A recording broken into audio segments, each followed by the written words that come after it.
Welcome back. This is Empower, where we focus on people and workplace. And as we're taking the break, we're looking at the significance of gentleness at workplace. And one thing that I would like to bring up is that gentleness is key in emotional intelligence. Yes. Because when it comes to emotional intelligence, we realize that human beings, we are people of emotions. Yeah. And we need to know who we are emotionally and also understand other people so that you can be able to deal with each other. Yeah. Understanding maybe how do I react, knowing yourself, how does the other person react, so that even when this person reacts like this, you know this is him or this is her, and can I remain gentle. Yeah, emotional intelligence is big, and it entails knowing how to react. Before even you react, in you, don't let it just come out. Yes. You have to regulate it. Make sure whatever is coming out is what should be coming out, whether it is in words or in actions, the way we act. Yeah, so it's very important. And you should also be in a position to know the other person's degree of that intelligence, so that you are able to deal with them. Yes. Yeah, accordingly. And you can only regulate that if you are gentle. Yes. And that is why it is very key. Because if you're not gentle, my friend, waiting for you to I regulate. Yeah. I will not have that time. Yeah. All of a sudden I'll have spoken and said what I want to say. Yes. But you say it is very key, even for you to be able to have that intelligence, to be high. I know it is quite a wide thing, even people are training it and all that. Yeah. But when you are a person who is gentle, be able to show empathy, be able to respect the other person's opinion, you'll be able to listen, you'll be able to understand them. And it becomes better when both of you are gentle. Yes. But when it comes that one of you is the one who is gentle, then that person can also help the other one to calm down. It's true. Because the moment I realize, you know, you've realized that if all of us go up. Yes, we cannot even get a solution. It's true. But if one of us decides to go down, it works. Yes. So it is gentleness comes in handy. The other thing is leadership and influence. Gentleness is very key in leadership and influence.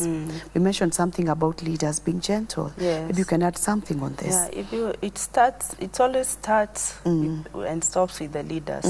The pace that you set. In fact, somebody can be very rough and all that, but when they come to you as a leader and they find that you are calm, collected, you're able to restrain yourself, they're also going to emulate that. Yes. So we should be the first people to show it and even to react gently to our employees or the team that we are leading. Yes. And they are going to follow after that. I remember when I was young, just after campus, there's somewhere I was working, and having done secretarial in my degree, I was working in a school and working under the director of the school. And one time, a parent happened to come. He was such a rough guy. A parent happened to come to see him direct to his office without passing through, you know, and it was not booked in the diary. Being there had been passed on, I was then. He called me after the parent left. And he asked me, how did the parent get to my office without you noticing? I cannot see it in the diary. And he threw the diary at me. That was the worst that ever happened. Actually, I've never faced such a thing in employment for the many years I've worked after that. And being young as I was, I felt so hurt as an employee that I took the diary. I did not respond to him, I think because of being a Christian, but I took the diary, went out with it from his office, sat down, did my resignation letter, returned the diary with the resignation. So the impact was so huge on me. I asked myself, actually he asked a question, what a graduate secretary are you? And he threw it down. those words were really rough on me as a person. I've just finished campus, I've started working, and I did not care. Because I think I felt so hurt as an employee that I decided to leave. I took the diary and returned with the resignation. He was so unhappy about it because I was in charge of exams. I was really doing a lot for them. And my choice was to leave. And I actually left. I did not work any other day. But what I mean here is, as a leader, someone of influence, try to be gentle with your employees. It's true. Don't be rough. Why should you throw a diary on the floor for someone? Seriously, it doesn't make sense. It is wrong. It is not right. You're dealing with a human being. A human being who has emotions. It's a human being who has life to live. And when you treat me like that, some people may not leave. Because maybe for me, living was the best for me, actually. I went up to today, I usually say it was the best. Some people may not leave, but they may continue serving you because they really need the job at the moment. But they'll serve you with a heart that is not happy. It's true. They'll start losing the loyalty we were talking about last time. And they'll serve you because I don't have a choice at the moment. It's true. So as a leader, be gentle. And even from that scenario, they will also, somebody will also choose to. This is now the culture here. This is how we are going to be doing it.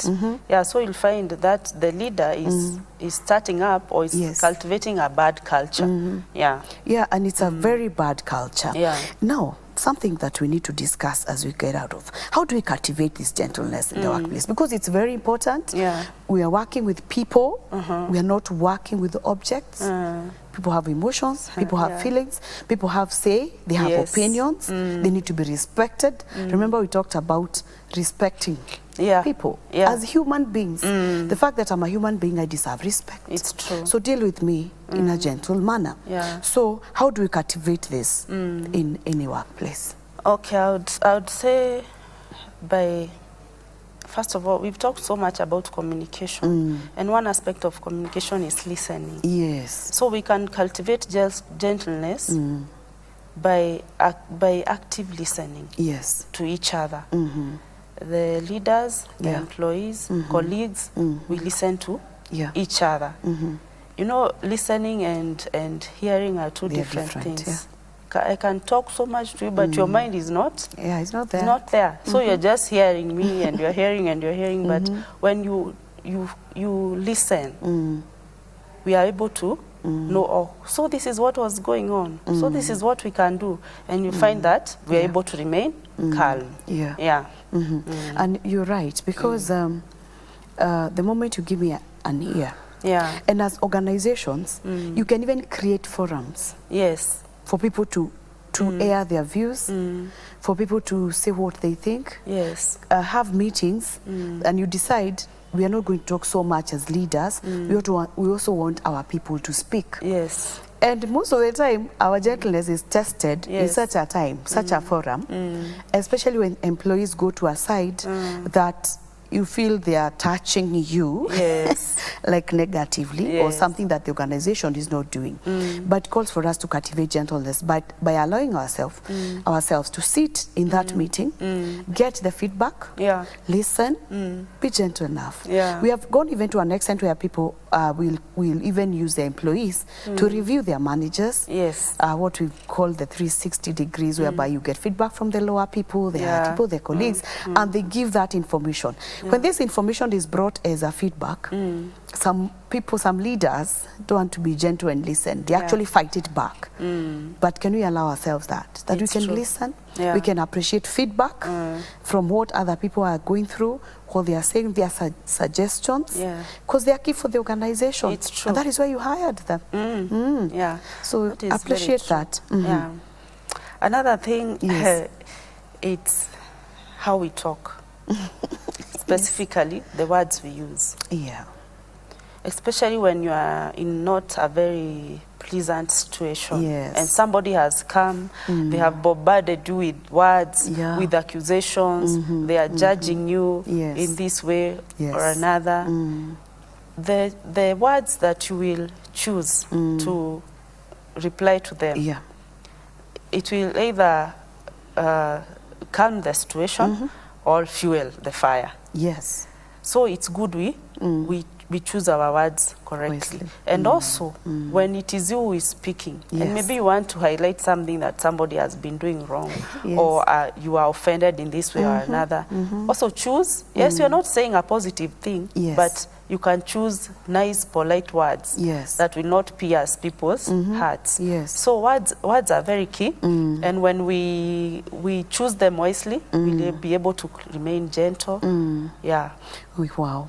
Yeah, because the words that were used, plus the throwing of the diary, Yes. Beatrice could not handle. Yeah. Yes, to the heart. It's true. Yes. The other thing is self-awareness. If you want to cultivate gentleness at workplace, Yeah. create time to reflect on yourself. Yeah, because we are different. Yes. And we know ourselves, linking it to emotional intelligence. Yeah. If you want to cultivate gentleness, think about yourself first. Yeah. How do I react? Sometimes when you're getting upset, you actually feel something. Yes. You can tell you are boiling from something is coming up. Yeah. So you know very well what kind of a person you are. Yeah. When you're able to do that, then you can help. Yes. In such situations.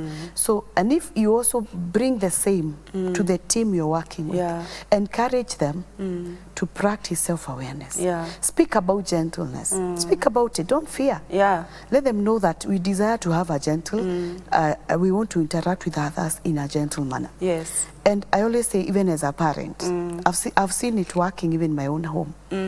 I realize this has been done. I'm so upset with them. Yes. But I realize, yeah, Beatrice, if you go the hard way, you not get anything here. And especially when they are growing. Yes. So I decide to be gentle. Yeah. And I just engage you slowly and ask you questions. Yes. In a gentle manner as a mother. I'm not using any bad word. I'm using very good word and asking you questions about what you have done. Yes. And one of them, you'll even see them, they have started crying because they feel I did wrong. They tell you, Mom, I'm so sorry. Yeah. The words that you used. So think about it. Yes. And I've also seen as we grow, when you're young in profession, sometimes we are not gentle. Yeah. And we want to exercise, when you're just promoted, we want to exercise a lot of power.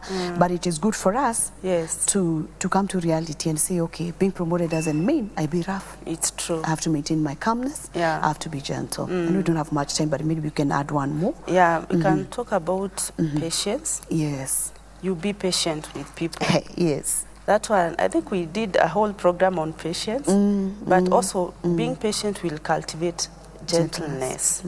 Lead by being an example. Practice it. Yeah. People will actually learn from you. It's true. Your managers will learn from you. They'll also, others will learn from them.